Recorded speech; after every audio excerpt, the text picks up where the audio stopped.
Salam, axşamınız xeyir olsun. Günos TV-yə baxırsınız. Studiyada Aynur Zahid, əvvəlcə əsas xəbər başlıqlarına qısaca nəzər salaq. ABŞ məhsulları ala bilərik Nuri Qızılcadan açıqlama. ABŞ-nin İranla görüşləri çox yaxşı keçib Trampdan açıqlama. Vance, Birləşmiş Ştatların İrana qarşı hərbi əməliyyatları bərpa edə biləcəyini istisna etməyib. İran Hürmüz boğazından keçən tankerlərə xəbərdarlıq etdi. Hürmüz boğazı hələ də müharibə bölgəsidir.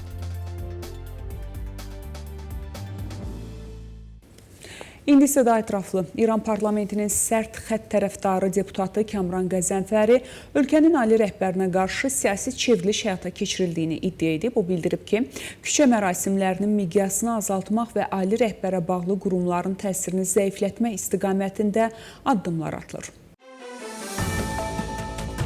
Qəzənfəri çərşənbə günü X platformasında yayımladığı videoda deyib, Pezeşkan və onun ətrafındakılar Ali Milli Təhlükəsizlik Şurasını gücləndirir, ali rəhbərin və parlamentin rolunu isə azaldırlar. Onlar sistemin rəhbərliyini kənarlaşdırmaq üçün plan hazırlayıblar. Məqsədləri Ali Milli Təhlükəsizlik Şurasını yeganə qərarverici orqana çevirməkdir. Bu, addım-addım həyata keçirilən siyasi çevrilişdir.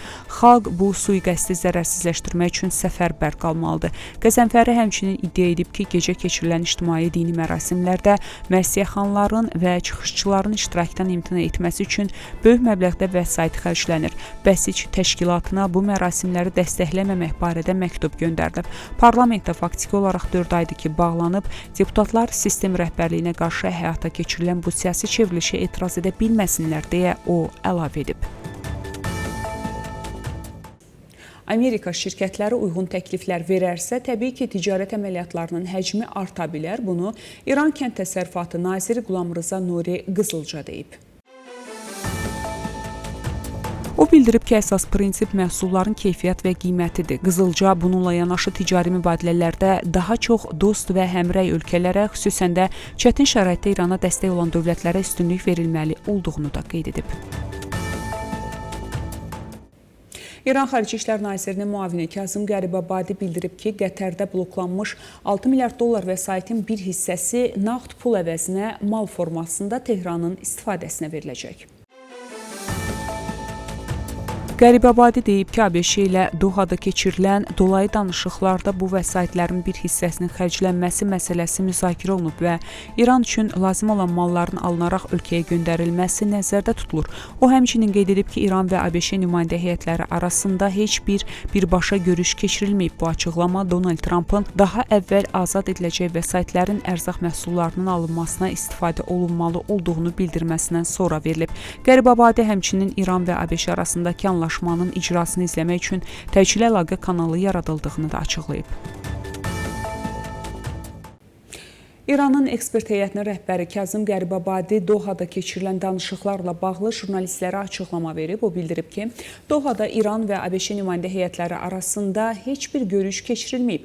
Görüşlər yalnız Qətər və Pakistan nümayəndə heyətləri ilə 3 tərəfli formatda keçirilib.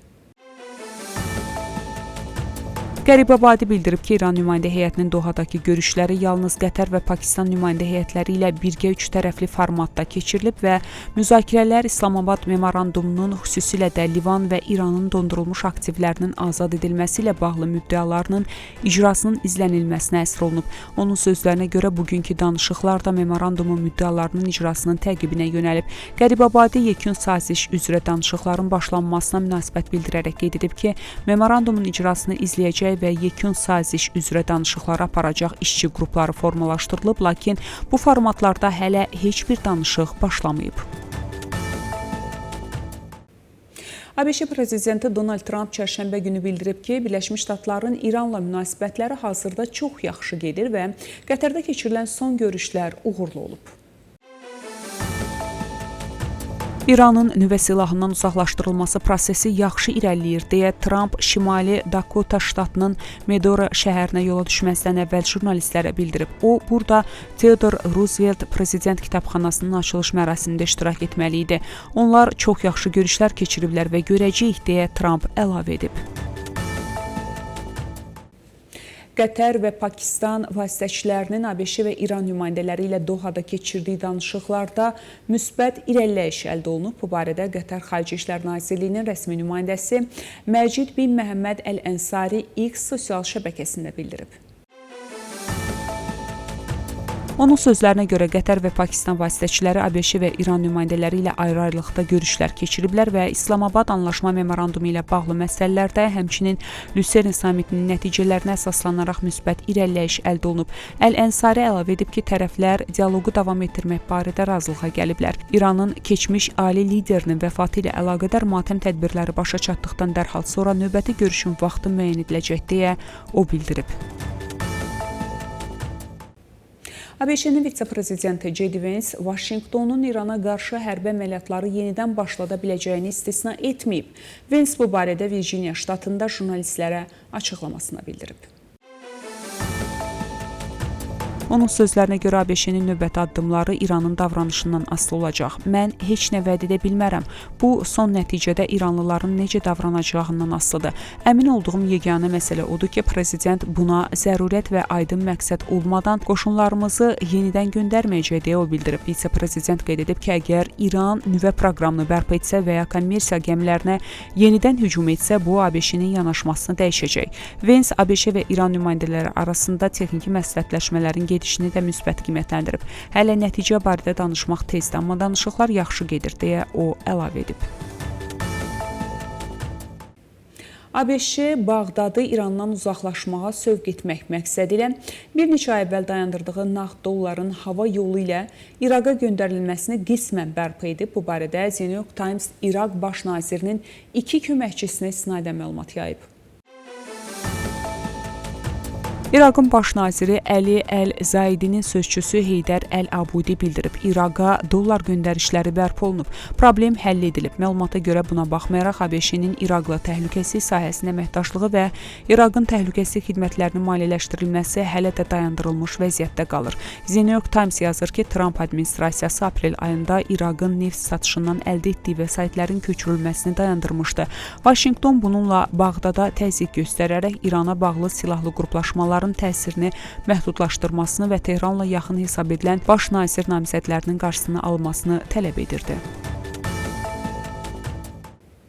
İranın Birləşmiş Hərbi Komandanlığı Hürmüz boğazından keçən bütün neft tankerlərinin yalnız Tehranın təsdiqlədiyi marşrutlardan istifadə etməli olduğunu, əks halda qətiyyətli cavabla üzləşəcəklərini bəyan edib. Bu barədə İran Dövlət Televiziyası Xatəm Əl-Ənbiya Mərkəzi Qərargahının bəyanatına istinadən məlumat yayıb.